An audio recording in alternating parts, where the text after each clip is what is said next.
The NBA celebrates its 75th season this year and recently announced its anniversary team, a list of the 75 best players since inception. We all have our favorites, usually a player we grew up watching as a child, but often fans can get a little too rowdy when supporting their teams, with the opposing players taking the brunt of it. Today we're looking at times fans went too far, so stay with us. First up, an incident from the 1976 season. After John Havlicek drove forward and nailed a one-hander through a pile of bodies, Boston took the lead 111-110 as time expired. Everybody thought in the second overtime of Game 5 of the NBA Finals between the Boston Celtics and the Phoenix Suns at Boston Garden. The fans, thinking the game was won, invaded the court to triumphantly celebrate a Boston win and the Celtics' return to the changing rooms. Before CBS analyst Rick Barry pointed out that although Havlicek had indeed sent the ball through the hoop, there were still 2 seconds left to play. Rules are rules, we guess. The referee agreed and forced the Celtics to come back out onto the floor, but during the ensuing melee, a drunk fan attacked referee Richie Powers. The other fan turned over one of the scorer's tables. After a 10-minute delay to clear out the drunken fans and get the Celtics back on the court, the officials put 1 second back on the clock.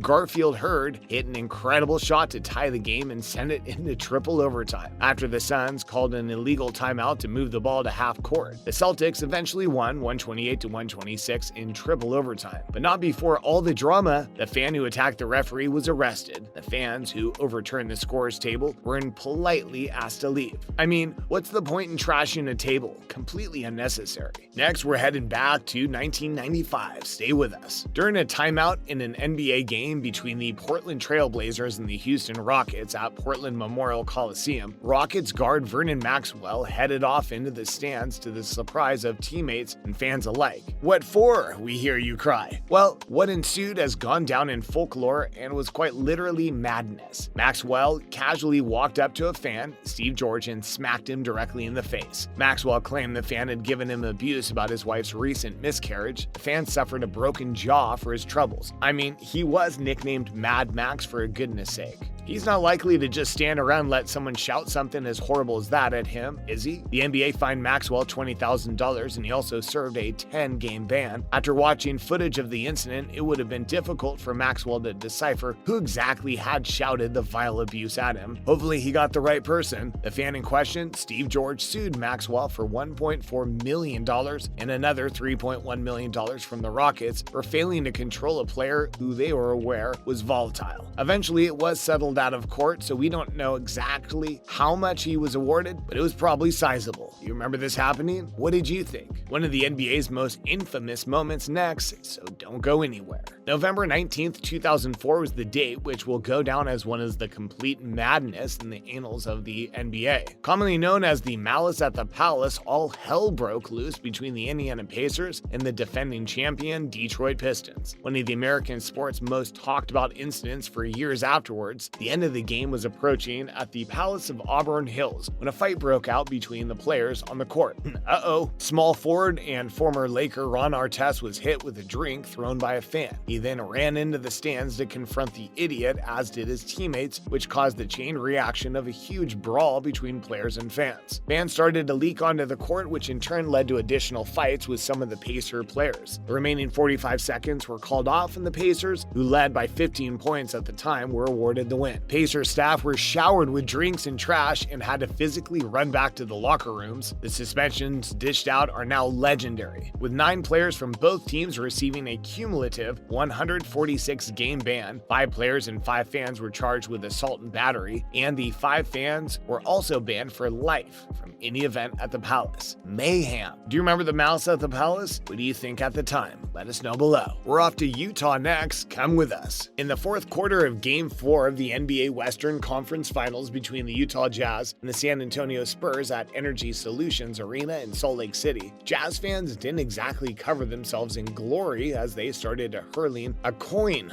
onto the court. Most of their frustration was aimed at San Antonio Spurs swingman Manu Ginobili and his flair for drawing fouls, which absolutely does not make what followed okay. 4 technical fouls were called against Utah in the fourth quarter, and Jazz fans then progressed to throwing empty water bottles and garbage onto the court en masse after head coach Jerry Sloan and guard Derek Fisher were both ejected from the game for arguing with refs. After the Spurs won the game 91-79, Jazz fans threw beer cups and garbage at Spurs players and officials, with Spurs head coach Greg Popovich being forced to rush his team straight into the locker room instead of submitting to post-game interviews, which the ESPN interviewer remarked had never happened before with the coach and was a result of how much debris was being thrown. 2 fans were arrested. I mean, maybe question your own players' performances before acting like animals next time. Quite appalling behavior, really. It shows what can happen when mob mentality kicks in. You ever been to a game when something like this has happened? Let us know below. A lifetime ban for a Celtics fan next. A guest was arrested by Boston police at the end of tonight's Boston Celtics game for throwing an object. We'll support and provide assistance to Boston police as this incident is under review. We have zero tolerance for violations of our guest code of conduct, and the guest is subject to a lifetime ban from TD Garden. Trisha McCorkle, a Boston TD Garden spokesperson, said in a statement, "We like how he's referred to as a guest." Hilarious. This statement came after the fan in question thought it was funny to throw a bottle at Nets player Kyrie Irving. We can confirm that it is not, in fact, funny. There could have been real repercussions for Irving, who could easily have been seriously injured. Irving was leaving the floor when the fan forcefully threw the bottle and it just missed his face. A bottle thrown at that force could easily have done damage. What an idiot. What do you think of the guy's punishment should have been? Let us know in the comments below.